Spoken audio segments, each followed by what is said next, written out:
est une mesure qui permet de surveiller une personne accusée d'une infraction sans qu'elle soit placée en détention provisoire. Il s'agit d'une alternative à la prison avant le procès, souvent utilisée dans des affaires où la personne est considérée comme non dangereuse ou si la détention n'est pas nécessaire pour garantir le bon déroulement de l'enquête.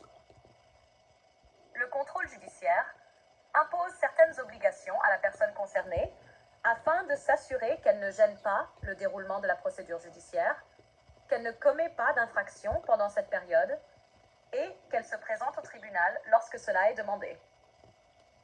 Les conditions du contrôle judiciaire peuvent inclure 1. L'obligation de résider à une adresse précise. La personne doit indiquer son domicile et peut être interdite de quitter une zone géographique. 2. L'interdiction de rencontrer certaines personnes.